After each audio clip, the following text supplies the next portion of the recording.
I'm not convinced with Alabama. And people will say I'm crazy. I have not been convinced all year with this team. And maybe it was because they lost that opener to Florida State, but I'm just like, I don't know. Like, they've been, because they're Alabama, it's like, oh man, you got to respect that they're great. They're not great. They're good, but they're not the elite They can't run the Alabama that they football. have been. Exactly. This is VSiN's College Football Betting Podcast. Welcome in another edition of the VSiN College Football Betting Podcast. I'm your host, Tim Murray, joined early this week by Matt Youmans. Wes Reynolds will join us later. Happy Thanksgiving to all. We're doing this a week early. I'm on assignment here in lovely Florida. Matt, fresh off his trip to Maui. But we got a whole lot to get into, Matt. Rivalry week, a lot of unique situations. And I want to jump right into it, and we'll start on Friday, noon Eastern, this game on ABC. Whole lot going on with Lane Kiffin. Will he stay? Will he go? The cowbells will be ringing down there. They'd love nothing more to send him off with a loss. Right now, market sits at 7, Matt. Mississippi State catching 7 at home. Are you looking at the dog in the Bulldogs? I am going to look at the dog, and I'm going to ask you a question at the end of this here. So we've talked about more cowbell, and we played the Bulldogs as home dogs in a few spots this season. I played them against Arizona State, played them against Texas. I know some people tried to play Mississippi State as a home dog against Georgia. That did not work out. I was not on Mississippi State in that spot. I'm going to come back with the Bulldogs and Blake Shapen here. And this is the Super Bowl for Mississippi State, no question about it. You got Ole Miss, ranked 7th, coming into Starkville, going to be a playoff team. And the Bulldogs need to win this game to get to 6-6. We know their defense is not very good, and this could be a really high-scoring game. I thought about the total in this one as well.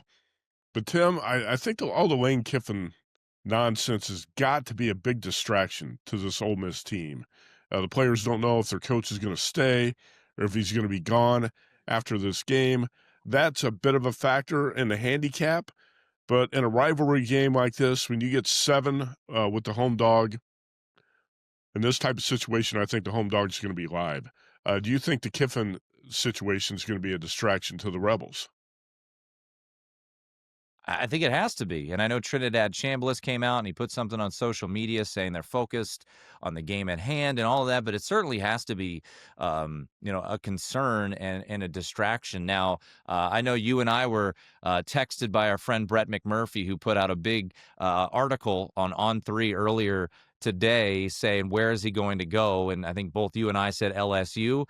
Maybe it's Lane being Lane and he's going back to Ole Miss. Maybe he's in that locker room, Matt, saying, I'm not leaving. I'm staying here. I doubt it. I think he's going to LSU. But this was certainly on the short list for me. I did not make a bet yet on this game, but it would be dog or pass for me. I think what you mentioned, Matt, the biggest worry I have here is that Mississippi State defense. We've seen it just get absolutely shredded at times, especially your guy, Ahmad Hardy, running for 300 against them a couple weeks ago. Granted, that was in Missouri. That was not, down in cowbell land, but it would be dog or pass for me. Should be a great atmosphere. I do wish, small gripe, I wish this was on Thanksgiving night, Matt. How great would this be as our Thanksgiving dessert if we had Mississippi and Mississippi State? Yeah, it's not like Bengals Ravens is a bad game, but I'd probably rather watch this game in Starkville on Thanksgiving night than I would the NFL game. So yeah, it used to be a Thanksgiving night game, right? I believe it was. Yep. Oh yeah. Yeah, It definitely did. Yeah, Matt, we're going to kind of bounce all over the place. We're going to go from Friday to Saturday, so we're going to go all over the place here. So let's go to another noon game, but this game will be on Saturday. Ohio State, Michigan, one of, if not the best rivalry in the sport. And I took first half under in this one, and I gave our plays to our producer today, Rick, last night. And of course, the line has moved. It's down to 22.5. I played a juice 23.5. Maybe you could still get that at DraftKings, but I think you and I are thinking similarly. This game will be on Fox. Our friend, the Bear, Chris Felica, and his big noon kickoff crew will be there for this game. Ohio State, Michigan. Matt, Ohio State has not beaten Michigan since 2019. Do they finally get it done on Saturday. It's so odd to think that too, because for the longest time, it seemed like the Buckeyes own this rivalry. Now all of a sudden it's all Michigan. It's become a psychological issue for Ohio State. I think the Buckeyes are going to get over the hurdle here and win this game, but I don't think it's going to be easy. And we still need to see Ohio State really face some serious tests on the road. I know the Buckeyes won at Washington, they won at Illinois, and this Michigan team's pretty mediocre. Now the Wolverines made me look bad last week. I took 14 with Mike Locksley, which was a mistake, and Michigan rolled 45-20 at Maryland. What surprised me was the Wolverines, without their top two running backs, went for 228 yards on the ground against that Maryland defense. Now, I think Jordan Marshall is going to be back for this game. Justice Haynes out with a foot injury, not going to play in this game. And I expect the Ohio State defense and coordinator Matt Patricia to really shut down this Michigan offense. It's a pretty one-dimensional offense. Underwood's not much of a passer. He's not going to make big plays in the passing game. At least if he does, it's going to be very rare. Last year, Ohio State was a 20-point home favorite and lost that game 13-10. A lot of that had to do with Chip Kelly, who was the offensive coordinator at the time, calling one of the worst offensive games I can remember in a big college football game. Chip Kelly's since out of a job with the Raiders. He's been proven to be so bad in that role. I think you're going to see another low-scoring game here, Tim. And, it's going to be cold. I'm not sure if wind or precipitation is going to be a factor in Ann Arbor at this point. But I'm going to say something like Ohio State 20-10, where it's right around that number. That's why I don't want to pick a side here, but I'd rather play this under the total. And you can find the total 43.5, 44, 44.5. Who knows? 45 might pop up at some point. But we'll call it under 44 right now. Yeah, I did first half under, like I mentioned, 23.5. It's 22.5 market wide now. You could go Michigan team total under. You could go first half under, full game under. I like them all, to be honest, the way that this could play out. Obviously, the big thing is the status of Jeremiah Smith and Carnell Tate, Matt. Are they going to play in this game for the Buckeyes? If they play, I certainly feel better about the side for Ohio State. They're pretty big on the money line. Obviously, they're around minus $4, somewhere in that ballpark. So if you wanted to throw them in a money line parlay, you probably have to have one or two other teams in there. So or at least two other teams. So we will see how this ultimately plays out. Matt, I want to stay in the Big Ten. Let's go 3:30. On Saturday. This game will be on CBS. We've got a rivalry game, Oregon and Washington, and health is a big concern in this game too. Right now, if you do like the dogs, 7s are out there. I think DraftKings still has a juice 7. That's what I did. I laid $1.15 with Washington at DraftKings. Matt, what do you make of this one out in the Pacific Northwest on Saturday afternoon, Oregon and Washington? This is going to be one of my best bets, too, and I don't like to bet against the Ducks too often here, but let's take in another rivalry game. Let's take the home dog and roll with the Huskies, catching 7, like you said. 6.5 pretty much across the market. DraftKings has that 7. I'm going to take the 7 here with the Huskies. We're off a big win at UCLA, and previous to that, they blew out Purdue at home, so a bit back in form. Damon Williams, quarterback, has been playing better. They can move the ball on the ground. And I think Jedd Fisch is going to have his team well prepared for this game. Oregon has got a lot more on the line here, but that doesn't mean a whole lot when you handicap it. I think I'm going to expect this Huskies team to give the Ducks all they can handle here, Tim. And we're talking about a Huskies team that's off a 34 and a 36-point win the last 2 weeks. And you and I have talked about this. Whereas Jedd Fisch had his problems, been on the road. Not at home. And this is one of the toughest home environments in college football. And you give me 7 with Washington, I'll take it. But make sure you get to 7, not to 6.5. Yeah, no doubt about it. And, you look at quarterback, running back, wide receiver, Denzel Boston, Jonah Coleman, Damon Williams. It is as impressive of a trio in the country, in my opinion. At home, been playing better. Keep an eye on the injuries, too. Oregon's dealing with injuries on the offensive line. DeCorian Moore has been out. Bryant has been out, the wide receiver position. They didn't miss him last week, and this is an explosive Oregon offense. Dante Moore, I think, has played better than I anticipated all year, Matt. But I'm with you. Washington a play for me, home dog, rivalry game, and that's kind of the trend of this weekend. Great rivalry game, some home dogs, but this is not a home dog. This is actually a road dog in that same window, Matt. Let's go to Vanderbilt and Tennessee. Good old Rocky Top will be the site for this one. Diego Pavia, and maybe his last game as a Vanderbilt Commodore. I assume he'll play in the bowl game, but you never know nowadays. But I thought you were Vanderbilt say, catching 3. I thought you were going to say Diego Pavia is coming back for his 7th season. Maybe he might be. Oh, Who knows? I mean, okay. in this day and age, you never know. But Vanderbilt, you can actually get a 3.5 if you're in Vegas. The Westgate Superbook has a 3.5. Consensus number is 3, though, at all the national shops, circa as well. Vandy and Tennessee, Matt. This game on ESPN, 3:30 on Saturday. Well, I got burned going against the Volunteers last week, and again, apologies to anybody who followed me on that Florida play last week. That was as bad as it gets. 31-0 down at the half. I texted a couple of my Florida friends last week, what the hell is going on at halftime? Didn't see that coming with the Gators as home dogs. Very impressive performance by Josh Heupel and the Tennessee offense and the Tennessee defense, too, to have the Gators shut out that deep into the game. Vandy has been on the wrong end of this rivalry, Tim. There's no doubt about it. But Clark Lee has changed a lot of the narratives about the Commodores here. He's got them at 9-2, and this is a huge game here. And Diego Pavia is in great form. Look at his passing yards in the past 3 games: 484, 377, and 365. I think this Commodores offense is rolling. I expect this game to be high-scoring, entertaining and high-scoring, but I trust the Vandy defense a little bit more than I do the Tennessee D, and I also trust Diego Pavia a little bit more. I think Clark Lee is due for a big game breakthrough here against Tennessee.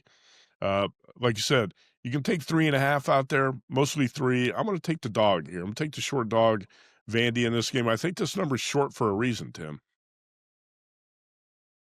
I agree. I think you hit the nail on the head with entertaining. This game should be wildly entertaining, as Vanderbilt games tend to be. And Diego Pavia, he keeps striking the Heisman pose.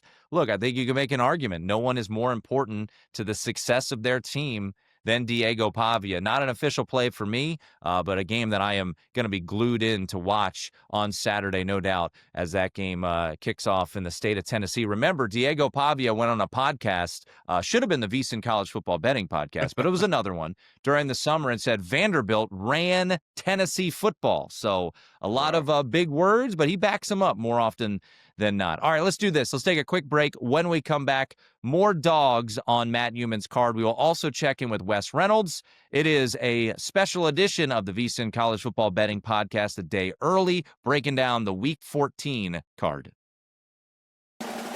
This is VSiN's College Football Betting Podcast. All right, we're back. It is the VSiN College Football Betting Podcast. Tim Murray, Matt Youmans, Wes Reynolds will jump on, give us his favorite plays. We'll run all over the board. It's a big weekend. Games on Friday, games on Saturday. Matt, let's go back to Friday, a noon Eastern game. We've got Arizona State taking on Arizona. This is the Territorial Cup. A pretty fun rivalry, and both these teams coming in ranked according to the new college football playoff rankings. Arizona 25th, Arizona State 20th. This game will kick off on Fox, as I mentioned, noon Eastern. So an early kick time down there in Tempe, Matt. What do you make of this spot? Arizona State, a short home favorite here against Arizona. Or short home dog, excuse me. I was going to say, Tim, did the line change 5 points in the last couple hours?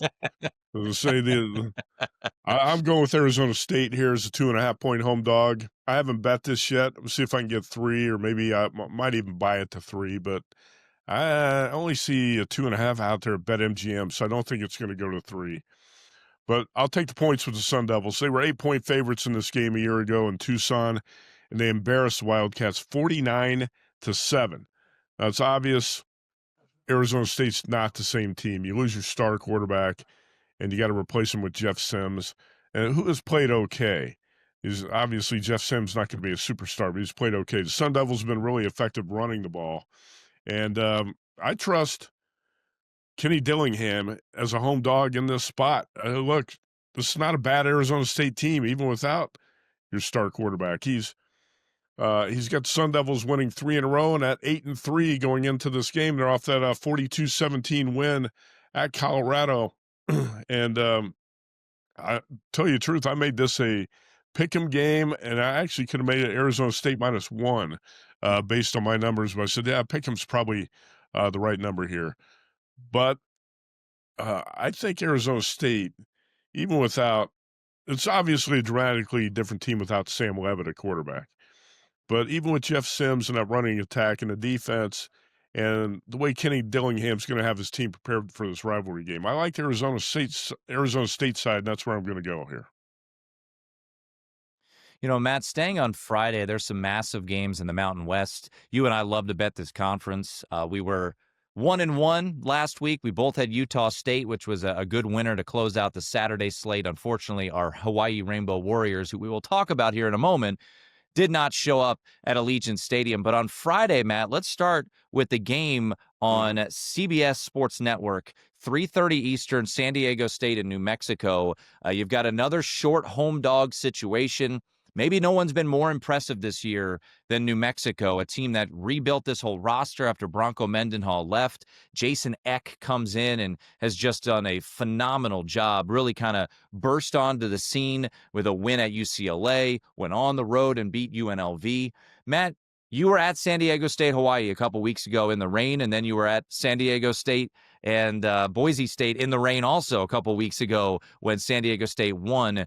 I think New Mexico is going to be able to move the ball. I know they have not looked prolific the last couple of weeks, Matt, and that does make me a little bit nervous when you look at how they struggled offensively against Colorado State and Air Force. But I think back at home, I expect this to be a pretty good crowd down there in Albuquerque. It's a lot of pressure on this San Diego State team to win this game. If they win, they're hosting the Mountain West Championship. I think New Mexico throws a wrinkle into the Mountain West, Matt. I think New Mexico wins this game, and I think we very well could be looking at a 4-way tie in this conference to end the regular season. I do too, and in fact, the Lobos very close to making my card here as a best bet. I've got it written down here, plus 1.5. I haven't played it yet, so I'm not going to use it on this podcast, but think about how strange recent weeks have been in the Mountain West Conference. You mentioned it. I was out in Honolulu when Hawaii beat San Diego State 38-6 in the rain that night. Aztecs rolled into that game with the number 2 scoring defense in college football at 10 points per game, and they had allowed 24 by halftime and got blown out. A couple weeks later in San Diego, it's raining. We knew it was going to be a ground war between the Aztecs and Boise State, and that's exactly what it turned out to be. The teams combined for 8 yards passing in the first half, and the Aztecs won that game 17-7. And then how about Hawaii going to Vegas last Friday night and no showing? We'll talk a little bit about that in a moment, but that's a head scratcher as well. New Mexico put up 40 points on that UNLV defense not long ago. 40. Now, the Lobos offense has not looked very good since. But, you know, I was talking about Arizona State, and Raleek Brown rushed for 255 yards for the Sun Devils last week. I think San Diego State's going to need that type of effort from Lucky Sutton here to win this game because Jaden Denegal, the quarterback, he's another guy who's very inaccurate as a passer, doesn't make a lot of big plays through the air. So Lucky Sutton is going to be the meal ticket for the Aztecs if they're going to win this game. I'm skeptical they're going to win it. I like the job Jason Eck's done in Albuquerque, and I think the home dog's going to be live here. I'm probably going to play the Lobos. Yeah, official bet for me, though. I'll take New Mexico. Took 2.5 earlier this week. Official play will be money line, so I'm sure they'll lose by 1. But take the 1.5 if you'd rather go that route, Matt. You mentioned it, so let's get to it. The last game on the board, it feels lovely to wrap up the regular season in Honolulu, 11 Eastern. Our guy Kanoa Lehu, who shout out to Kanoa calling Maui Invitational games on ESPN, big time. He'll be on the call of this one, Matt. Wyoming at Hawaii. I'll be honest, sometimes I understand line moves, right? And this one is just perplexing to me. I get it. Hawaii looked like absolute crap against UNLV, but I don't know how anyone is out there taking Wyoming. The market moved off of 10 or 11. It's now 7.5 at DraftKings, 8 across the market, Matt. Our Hawaii game, as always, brought to you by our good friends over at Nahoku Jewelers. Matt, give us your thoughts on this one, because I believe it is a best bet for you. Hawaii right now a 7.5-point home favorite. Yeah, this is an odd one, a strange setup here for this game with money showing up on Wyoming. I don't get that either. Who's betting the Cowboys at this point? And we know Hawaii football is a different animal in Honolulu. There's no doubt about it. And by the way, Kanoa Leahy had called Maui Invitational games on ESPN in the past, Tim. This is not his first rodeo. He's done this before. I talked to him when I was out in Maui this week. Great guy, does a great job calling those games. If he was in Vegas last Friday calling the Hawaii UNLV football game, he had to be very disappointed in what he was watching. Hey, simply put, that was a no-show performance. Hawaii struck early with a big pass play, then didn't show up for 3 quarters. I don't know what happened there. Very disappointing performance from Hawaii. It's kind of hard to explain. You were there. I was in the Bahamas at the time. I walked into the sports book, and I watched 2 possessions of the game. I said, what the hell is going on here? Complete lack of urgency on offense from Hawaii. The play calling, just the, like you said, the lack of urgency, puzzling in that game. I would expect a totally different performance here this week at home. Off an embarrassing loss like that. And Tim, this Wyoming football team is bad right now, especially bad offensively. The last 3 games, Wyoming's lost all 3, including a home loss to Nevada. Cowboys scored a total of 17 points. 7, 3, and 7 in the last 3. I gotta think that Mike Alejado and the Timmy Chang offense shows up here, and that the Warriors win this game not only by double digits. They should win this game big. So I'm laying the 7.5 here with Hawaii as the best bet. I don't really see the case for betting Wyoming. I was surprised to see how much support came in on on Wyoming here in this spot. I threw Hawaii in a money line parlay, but I'll also probably lay the chalk here as well. Worth noting, we update it every week, but Timmy Chang 5-0 ATS at home this year since he's gotten to Hawaii, 19-6-1 against the spread on the home field turf out there in Honolulu. Just a reminder, our Hawaii games always brought to you by our friends Nahoku Jewelers, Hawaii's finest jewelers since 1924. For nearly 100 years, Nahoku has been sharing the spirit of aloha through an incomparable collection of Hawaiian and island lifestyle jewelry. It's that time of year, Christmas time, so why not check out some Nahoku jewelry for a loved one in your life? Their designs are timeless, perfect for celebrating life's most important moments. They have more than 30 locations, not only just in Hawaii, and I know Matt was checking out a couple when he was out in Maui, but also all over the mainland in California, Texas, Illinois, the DMV, New England, down in Florida. So check them out for the full collection and all their locations, nahoku.com. That's NAHOKU. Mahalo to our friends Nahoku, a proud sponsor of this podcast all year long. Matt, before I let you run here on Thanksgiving, run through your best bets and any other game that may be just missing the card by a bit. Yeah, we talked about one, which was New Mexico. I'm not really sure yet what I'm going to do with the Texas A&M Texas game, and I've got a bunch of other possibilities on my list here. When you get Wes Reynolds, when you get the Wizard on the podcast, make sure you ask him about Indiana Purdue. I'm liking this Fernando Mendoza Heisman bet. I've got a little bit more. I think Mendoza's going to put up big numbers against this pitiful Purdue pass defense. I thought about playing Indiana here.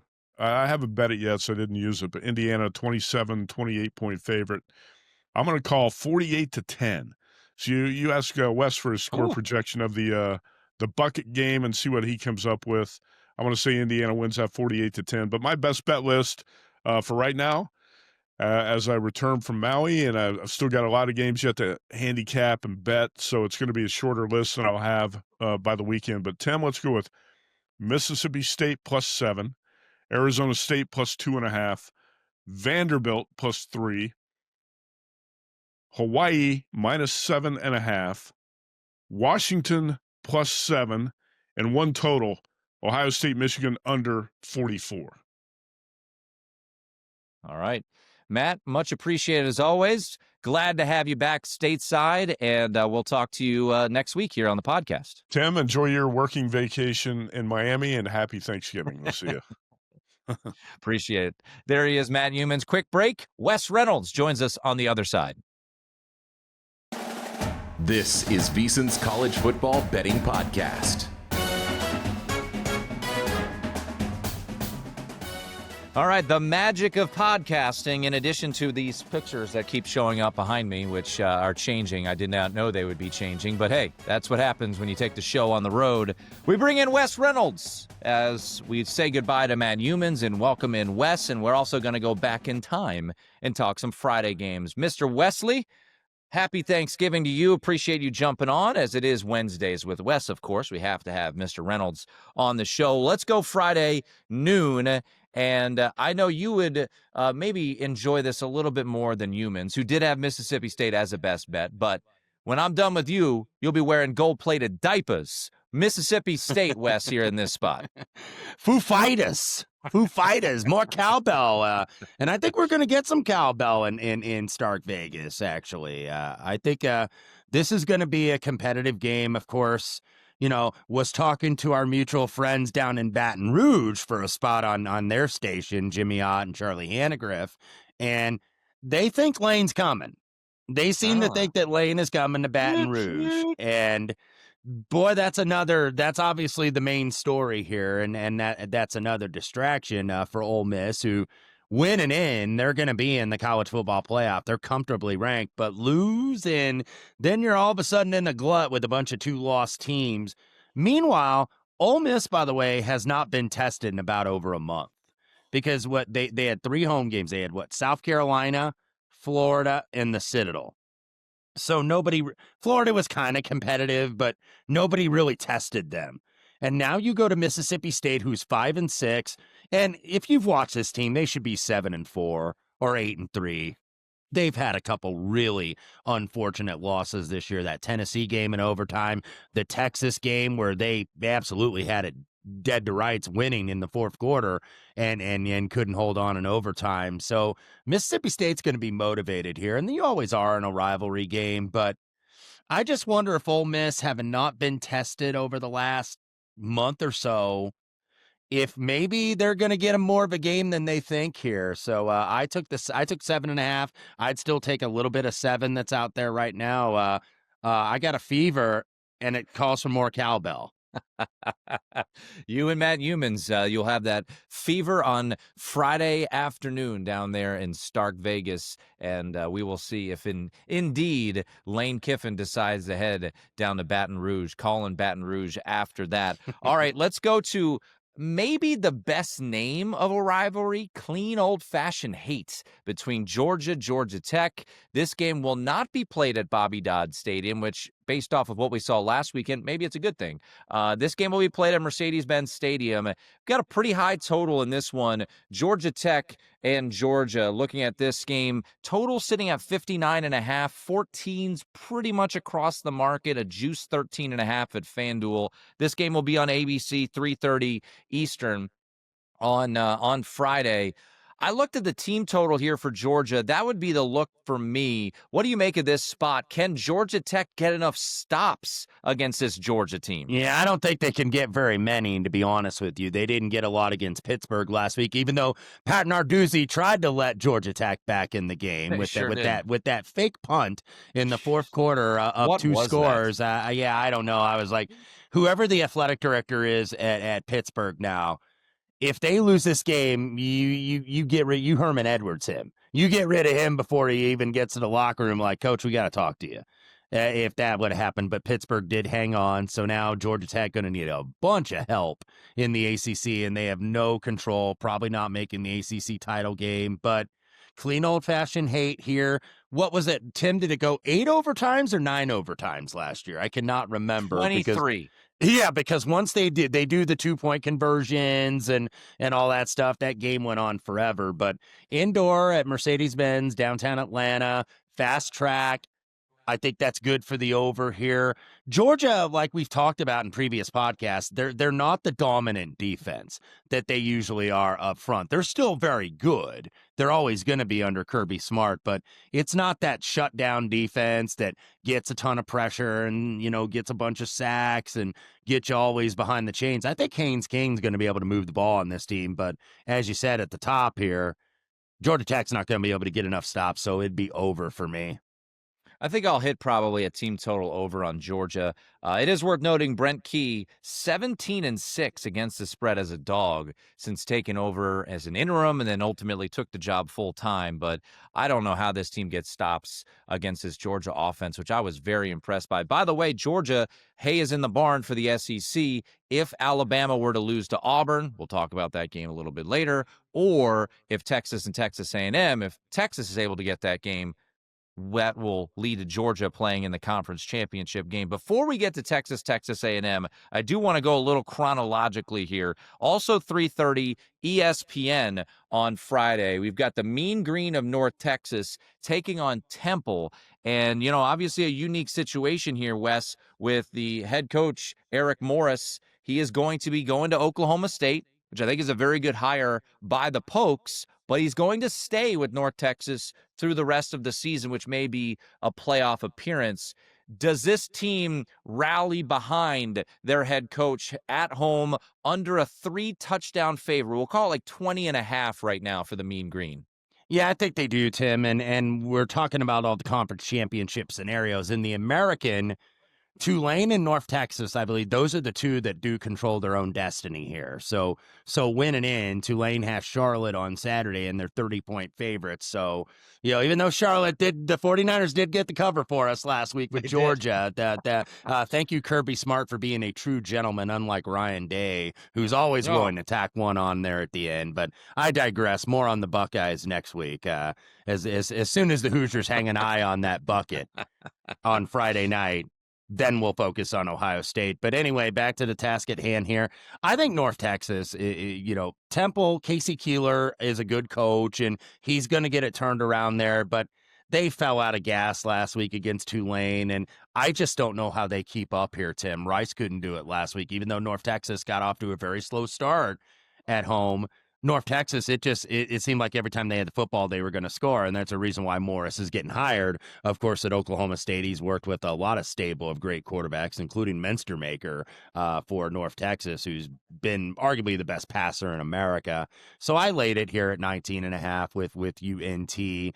I think that they're motivated to go to that American championship game. So I don't see any let up here with the coach leaving for Oklahoma State and that he's sticking with him. I think this is kind of like a finish the job deal for these guys. All right, let's go to the night slate. Texas A&M. I talked about this already with Matt a little bit. This game obviously on ABC as well. Really good triple header on ABC on Black Friday. Ole Miss, Mississippi State, Georgia Tech, and then this will be the coup de grace, so to speak. Texas A&M. Number underneath 3. I took the points here with Texas, and obviously if you take 2.5, you probably think they're going to win the game outright. Arch Manning has been much better at home this year. It's funny, Wes, I'm going to say this, and it's going to blow up in my face, but I feel like I've had a decent read on Texas. I've bet them 4 times this year, twice against them, twice on them. I'm 4-0, so what could possibly go wrong here? But I like them in this spot. And I'm not trying to knock A&M. I think they're a very good team, but unbalanced schedule, not necessarily tested all that much. I was impressed by the road win at LSU. Obviously, they beat Notre Dame, which is aging very well. I think Texas, even though I don't think they get in the playoff with a win, Wes, I think they beat Texas A&M Friday night down in Austin. I'll take the 2.5 in case we get 8 overtimes like Georgia Tech a year ago. But what do you make of this spot here, Texas and Texas A&M on Friday night? Yeah, I play +3 minus $1.20, so I did buy the hook. I don't usually do that very often in college football, but in a game like this, I would be willing to do it. Texas A&M, you look at the imbalanced schedule.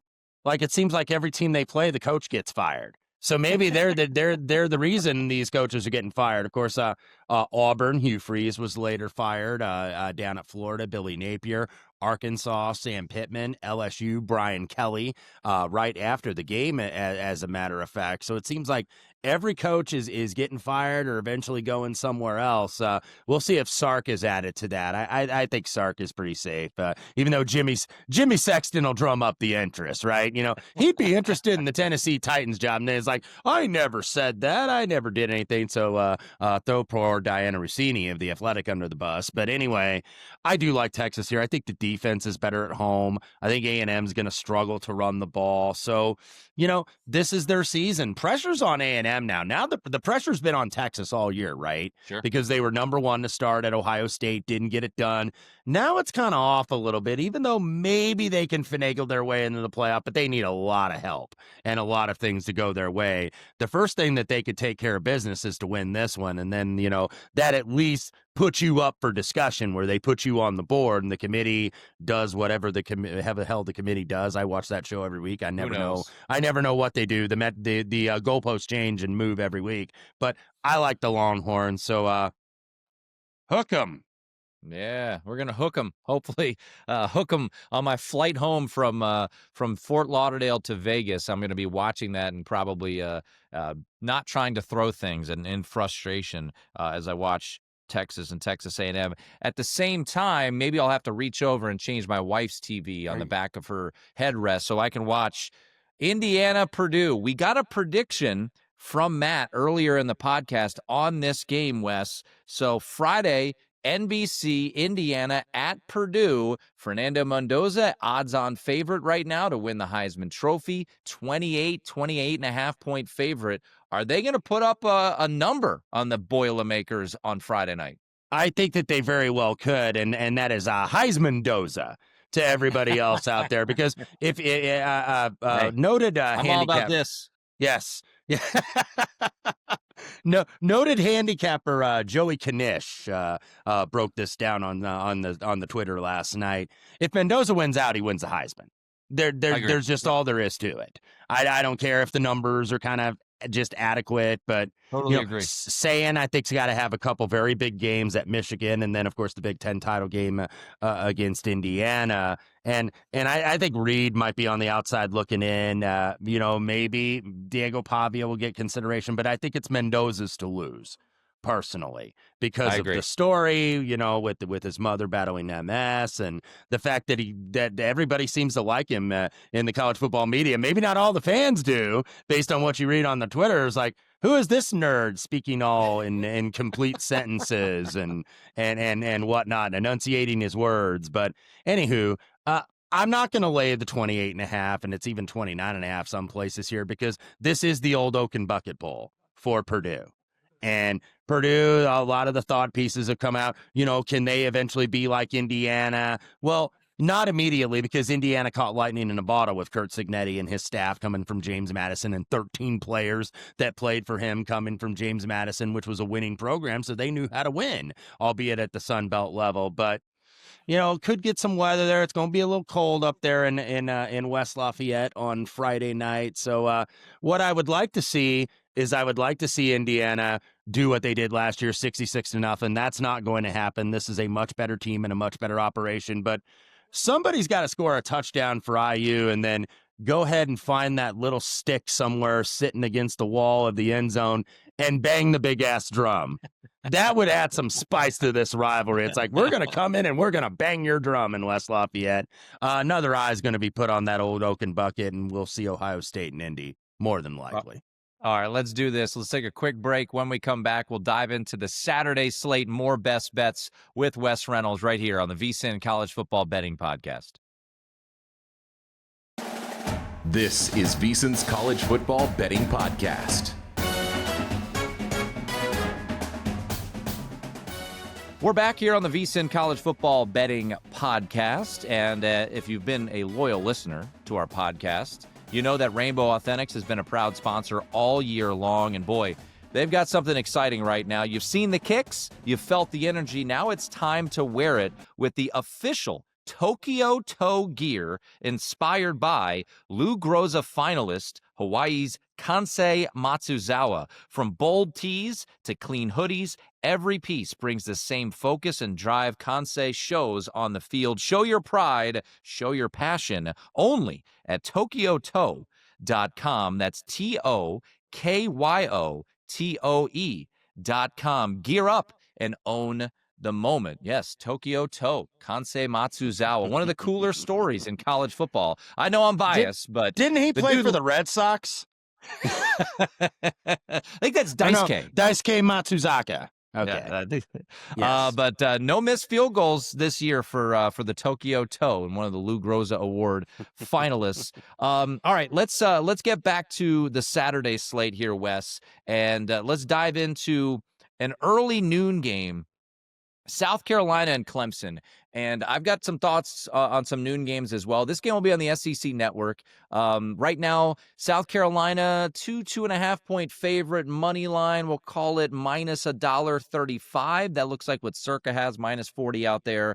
What do you make of this spot here? Clemson is bowl eligible, so they have kind of, avoided complete and utter disgrace, but still a very disappointing year. What do you make of the Palmetto State Showdown between South Carolina and Clemson? Yes, this is the Palmetto Bowl for South Carolina because they're 4-7, and I don't know if they are the most disappointing team in college football. They're certainly up there in the top 3 to 5 because this team was almost ranked in the top 10 in the preseason.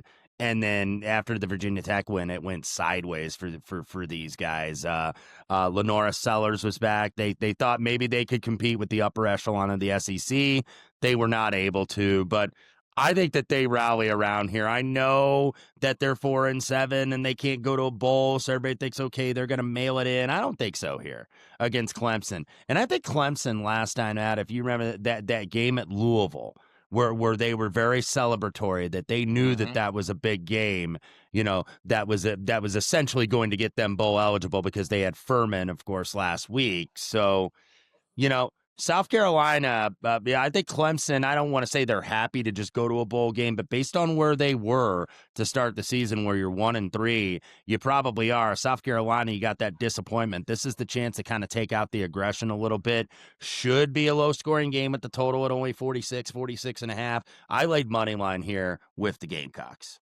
I want to stay in the noon window and get your thoughts on a couple of games. And this game we haven't hit yet. Noon Eastern in Pittsburgh. I don't know, some random sponsor nowadays. I just call it Heinz Field. It's what it will always be to me. Pittsburgh hosting Miami. Temps expected in like the mid-30s. So you got the boys from South Florida, where I'm at right now, where it's 75 and lovely, and they're headed up to Pittsburgh. We saw Pittsburgh bounce back after their disaster of a performance against Notre Dame. I looked at Pitt, Wes, but I couldn't get there, and here's why. I just think that offensive line is going to get shredded by Miami's defensive front. And, Notre Dame had 22 pressures on 41 dropbacks. I saw my guy Colin Wilson tweet that out after the Notre Dame game. I don't know how Pitt blocks Miami. I can't trust Miami in this spot in the cold, but that's ultimately why I always look dog. I think you and I both look dog first. I have a hard time making the case for the dog here. Look, I want Miami in the playoff. I want that to be known. Like, I think they are a top 10 team. Can they get it done here? Can they make a statement? Any thoughts on Miami, Pitt? Yeah, I'd be with you leaning the dog, but actually the play I'd probably like better a little bit is the under at 50.5, just because I think Pitt, the young man Heichel, he's been great. I think taking over at quarterback, but this is a different kind of pressure that you're going to get with that Miami front four. So I just don't know, how they're going to continue drives. And Pitt, not the best defense, but you know what? Miami's been a little shaky offensively lately. I thought that they were a little uneven at Virginia Tech in a game that you would have thought, okay, they're just going to steamroll these guys with quote unquote nothing to play for. And it was a 10-point game with like a few minutes to go. And Virginia Tech trying to get that onside kick late, but it'd be under for me if I bet anything, and I may end up having a small piece of it at 50.5 come Saturday. Yeah, I looked at it for a best bet. Pitt team total, I think it's under 21.5. Haven't bet that yet, but certainly might add it to the card. Maybe when the VSiN college football tailgate show rolls around on Saturdays, 9 to noon Eastern. Little subtle drop there. All right, 3:30 CBS. We already hit on this one. I'll circle back to it. Oregon and Washington. It looks like it's going to be a clean sweep here looking at the dog in this one. I took 7 with the Huskies at home against Oregon. What do you make of this spot on Saturday afternoon in the Pacific Northwest? Yeah, I did the same here with Oregon. Of course, the CFP standings that came out on Tuesday. Oregon at number 6 looks relatively comfortable, right? They finally got that signature win over USC. Came in a little bit of cost. They're a little banged up, especially at the receiving core, including DeCory and Moore. So, maybe makes their offense a little bit more pedestrian against a Husky defense that I think is a pretty solid defense. And his, other than maybe Ohio State, I don't think Washington's they've been disappointing. It's been their offense, I think, that have been disappointing with the game at Wisconsin where they lose outright as double-digit favorites on the road. They've been a little shaky on the road. But I think Washington, this is the rivalry, by the way, and that's something I learned as I went up to Oregon. Oregon despises Washington more than they despise Oregon State. And vice versa, I think, even though those two teams have state rivals. Washington is going to want this here. They've been a little... I don't want to say they're disappointing because they're 8-3, but they're not in the top 25. They're not even ranked, so they probably feel like they're not getting any respect at all. This is a great way to get that respect against kind of a banged-up Oregon team off that signature win of the season. Give me the Huskies.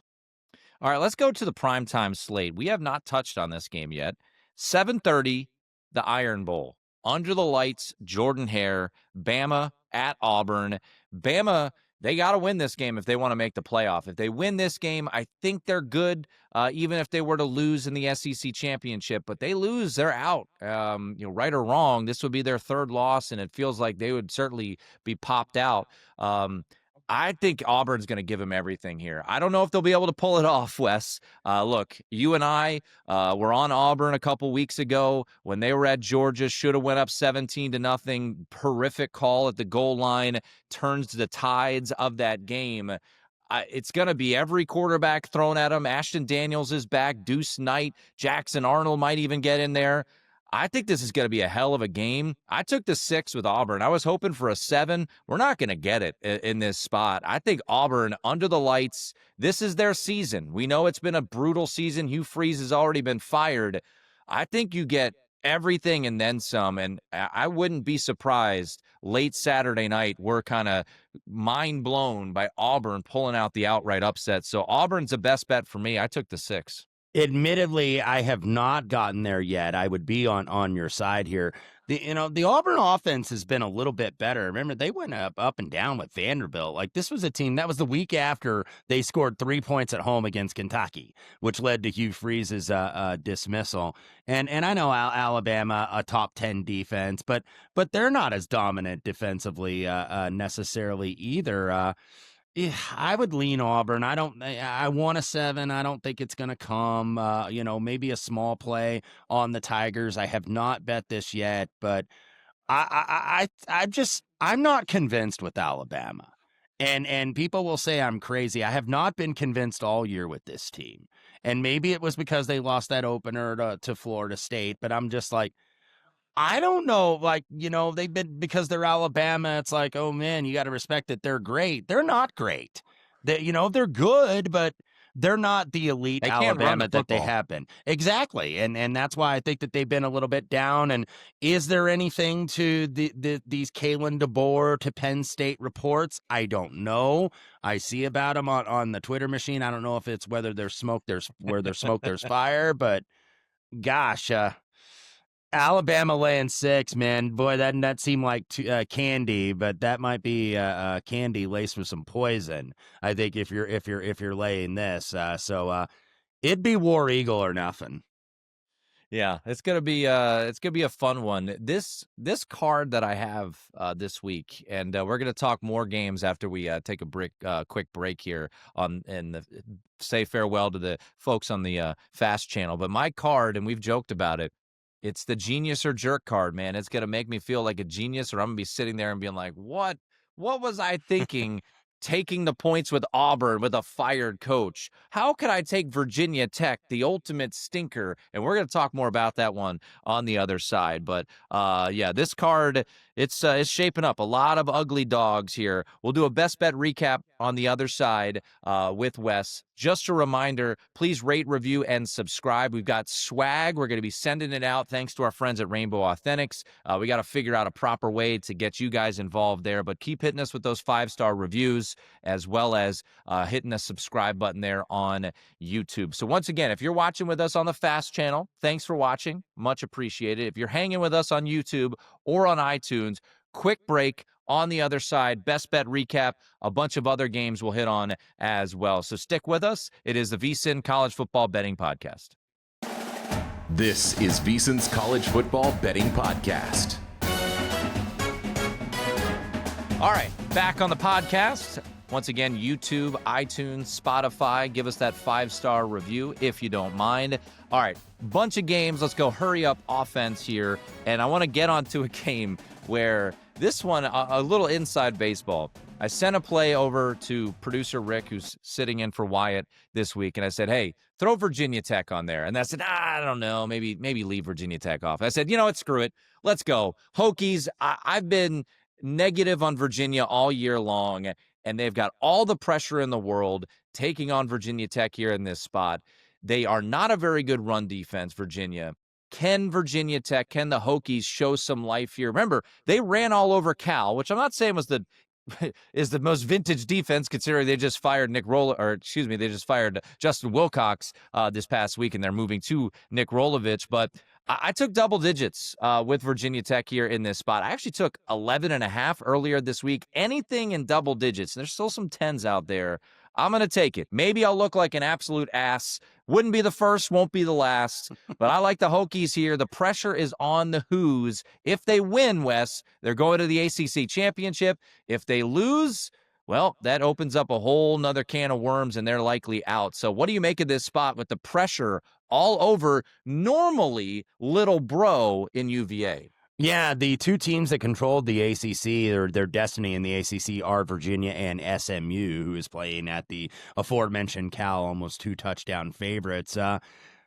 I'm on the Hokies as well. I took 10.5. I would still take 10. This is the Commonwealth Cup, of course, for the Commonwealth of Virginia. And Virginia Tech, you know, I thought that they fought against Miami. They did get the cover when a lot of people thought, okay, this is where Miami's going to steamroll them because they want to move up in the college football playoff and get in those rankings. And they're still the highest rated ACC team, by the way. But it's been a bad season for Virginia Tech. James Franklin, of course, was in attendance wearing the Hokie colors last week. So you've got some guys, including some players that obviously are thinking about where else they're going to go. And if they want to stay, with this program and impress Coach Franklin, well, one of the ways to do that is to show up in this game where you have nothing to play for. And I think that they are here. I think Virginia, even though Chandler Morris is very good, he did miss a little bit of time this year. I think that this team's been living dangerously, and they've been winning a lot of close games that they should have lost this year. The Washington State game, I think, is a big example. The Louisville game as well, where because I had Louisville that week, and I think Virginia had 2 defensive touchdowns or something like that. Like a post-game win expectancy of 6%. Yeah, and then they won in overtime over U of L, but I thought that this number was a little rich. This is a rivalry game. Like these teams that we think are not bowl eligible, or can't get bowl eligible. Like we always think that these teams are going to lay down. And when we eventually do the autopsy of this final week slate, we're going to see a couple teams that did lay down. But we're going to see some teams that I think really played hard in the scenario. And I think Virginia Tech is going to be one of those teams. All right, I want to run through a bunch of games, do some quick hitters, but you do have one more best bet, and kudos to you. You are a bolder man than me, but you know what? I heard another one of our buddies talk about this game, and I'm warming up on the situation. You're betting the Bearcats with a K. Shout out to Phil Longo and Sam Houston State. They've actually been playing better football, believe it or not, as of late. They're a double-digit home dog against FIU, who got to bowl eligibility last week. So what are they really playing for in this spot? Sam Houston at home catching double digits. Yeah, and that's the first time FIU has been bowl eligible in like I think 8 years, might be 7. I may be off a year, but it's been a while. And they had to come back and beat Jacksonville State last week, who, by the way, they're playing Western Kentucky, I think, for the right to go to the Conference USA Championship game this week. But yeah, I think FIU, there's that sense of accomplishment. Hey, we're going to a bowl game. Now you're going all the way to Huntsville, Texas, play kind of a bad team in Sam Houston, who has been playing better. Remember, there were 2 at one point in FBS that did not have a win, Sam Houston and UMass. I hate to pick on poor UMass, but they might be the worst team in FBS. I know Brad Powers certainly agrees, and he would have more of a historical reference than certainly I would. But they were bad. But Sam Houston, they've been gritty. Won that game where they were totally outplayed at Oregon State and not only covered, but won as 21-point underdogs. I think that they're going to show up here. Last game, it's senior day. You probably have some kids that, expected a lot. And then you had a coaching change as Casey Keeler went up to Philadelphia and went back home to Temple. And, this is their last chance to win a game at home. And you're getting an FIU team that might be, feeling themselves a little bit because they're looking to say, okay, where are we going for the bowl game? What trip are we going to take? Are we getting sent to Orlando? Are we getting sent to Shreveport or wherever the Conference USA bowl tie-ins are? But I think Sam Houston treats this kind of as their bowl game. I like 10 here. All right. The Mountain West, near and dear to our heart. We've already talked a little Wyoming, Hawaii. That was the best bet from Matt. I did throw Hawaii in a money line parlay. I think they win against Wyoming. Not crazy about laying the number, but market is confusing to me. But let's go to the battle for, what is it, the Fremont Cannon? The Fremont Cannon, yes. Yes. UNLV and Nevada. UNLV still has a chance to win the Mountain West. They need some help on Friday. So maybe if things don't go their way, maybe Nevada looks a more appealing come Saturday, 9 o'clock, this game on CBS Sports Network. Just quick scenarios for you guys. If San Diego State, hopefully they don't because I have New Mexico. If San Diego State beats New Mexico and Boise State beats Utah State, that is your Mountain West Championship game. So UNLV catching 7.5, 8 on the road in Reno. We know this is a big rivalry in the state. Could be a little doubt, by the way, on the Boise State side, is Madsen is not going to be back for the finale against Utah State, who just got bowl eligible with Bronco Mendenhall in his first year. That's no surprise. He does that everywhere he goes. But I'm on Reno here in the Fremont Cannon, and I have egg on my face. I thought Hawaii was going to get UNLV last week, and UNLV was the much better team. Hawaii got that first drive on the touchdown. It's like, okay, here we go. And then the offense really got kind of handled a little bit, I thought, over the final, 3 quarters or so by UNLV. But we know, as we talked about the Rebels, and credit to Dan Mullen, who's kept it going, and they've done, a very good job, but they've been fortunate in a lot of games this year. Now you're playing Nevada. They're seen as kind of the little brother in state, depending on where you are, especially if you're here in Clark County.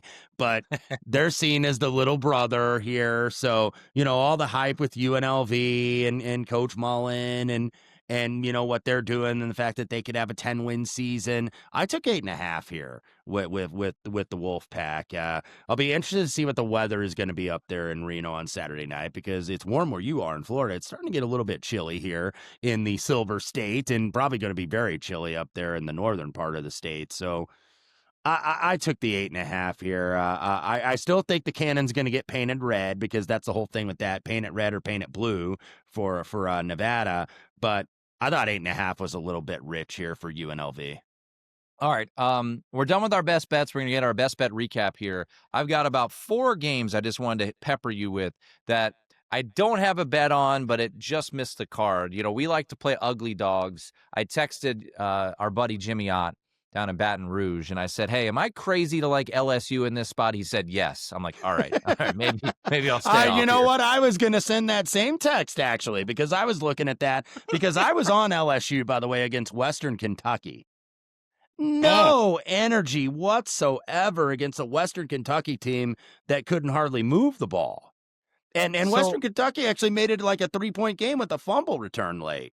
Wes, I like to do the math problem, and sometimes it works out, right? I talked about this with the Navy game, Navy and USF. I was like, the math isn't mathing here. Well, Missouri closed a 4.5-point dog at Oklahoma, and LSU's a 10-point dog. What are those two teams on a neutral? It's not 5.5, but I don't know. I just, as crazy as it sounds, Wes, I think I might take the under 36.5. Yeah. This just feels like a horrifically ugly offensive game. I mean, two SEC teams with a total of 36.5. I've seen it in Big Ten land. I've seen it in Army Navy. An SEC game between LSU and Oklahoma, we've got a total of 36.5. Doesn't this seem like it's going to be like a 20-7 game, and Yes. LSU has the football, and you're thinking, okay, we got one last chance at the back door here. Can the Van Buren boys get it home? And they just, man, I just looked at that team last week because I watched some of that game because that was one of my bets, laying LSU in that big number. They don't have guys that can catch. They just don't have dudes. Like to me, LSU does not have the usual LSU talent. And there's plenty of talent in that state, and they can recruit nationally because of their brand. And that's going to maybe keep me away, but I got a feeling that this is going to be something like a 20-10 game, like right at the number. Van Buren boys. Or 23-13, something like that. And, you're hoping at the end for an LSU backdoor, kind of like we were against Alabama a few weeks ago, and then just fall just a little bit short. So nothing for me at this time. Yeah, nothing for me. Jimmy Ott scared me off of it. But if LSU does cover, I'm going to be mad at Jimmy. Another game, Wes, I was going to give it out, but the numbers move so much. I like Wake in this spot against Duke, but I liked it at 3. It's now Wake is a favorite in some spots. Duke still has scenarios where they could get into the ACC championship game. I have done a very poor job of handicapping Duke games. I was on UNC last week. That game was mightily frustrating with the fake field goal, and there was a roughing the kicker on UNC. Wildly undisciplined as UNC. And of course, not to sound like Matt Youmans here, the next 2-point conversion, because I had 7 with Carolina. Yeah, so did I. The next 2-point conversion that goes in my favor will be the first one, where I need it or I don't need the other guy to get it. As a bettor, Wes, you knew once they faked that field goal, I was like, well, they're going to get the 2, obviously, because that's just the way it works. So yeah, it was an excruciating push. I have been so impressed by Jake Dickert and what he's done at Wake this year. I like Wake here, but not at the current number. Just wanted to throw that one out there. 3:30 on ACC Network. Also 3:30 SEC Network. Wes, I almost never lay chalk on the road. I think I'm going to take a little money line slice on Mizzou. -140 on Circa. It's not going to be an official best bet. I think Arkansas is checked out. I think the second half against Texas was it. I think they're done. They've fought like every week, and it just feels like at some point rubber's going to meet the road. Bobby Petrino's not getting that job. So, plenty of rumors about Drink and if he'll leave Missouri. But I think when you look at Ahmad Hardy and that defense for for Arkansas, he could have another Mississippi State performance where he goes for 3 bills. So not an official play, but I'll probably be on Mizzou money line -140. I think Arkansas is checked out. Yeah, they probably have. And Arkansas seeing all these other programs hire coaches and, the rumors, where Lane Kiffin's going to go. Is he going to go to LSU? Is he going to go to Florida? Is he going to stay at Ole Miss? I know our pal Brett McMurphy surveyed the college football landscape and got the opinions of people of where he's going to be. But one place he's not going to be is Arkansas. And Arkansas has no idea who their coach is going to be, even though it was reported like a month ago that Ryan Silverfield was going to take that job. And who knows if there's still something to that. But I think there's a lot of questions around Arkansas here. So this might not be a dog. Where I said earlier, I think that there's going to be some teams that you wouldn't expect that are going to play hard. Maybe Arkansas is one of those that lay down. I did not bet this game. Yeah, a little bet for me, but not an official play. All right, two others before we get out of here, give you our best bet recap. I really wanted to bet Army. This is a bowl eligibility game because the Navy game will not count for bowl eligibility, so they have to win this game. The problem, you and I both had UTSA last week, as did the great Paul Stone on the Tailgate Show. I wish they were all that easy because the Roadrunners just obliterated East Carolina. I believe they're now 33-4 straight up at home. So UTSA is a juggernaut at home at the Alamo Dome. I like Army plus the points, but didn't get there with this one. And then last one, Wes, I really want to bet Cal.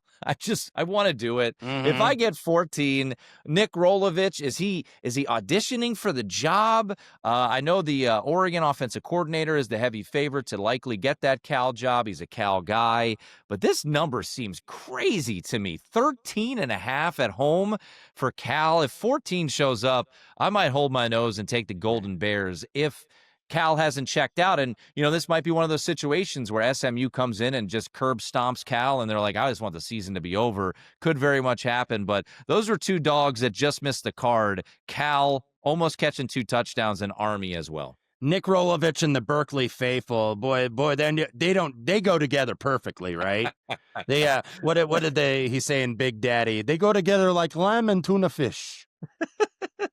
Spaghetti and meatball, if you would. You like prefer that analogy? Considering this is America, so get the hell out, as the Steve Buscemi character would say in that movie.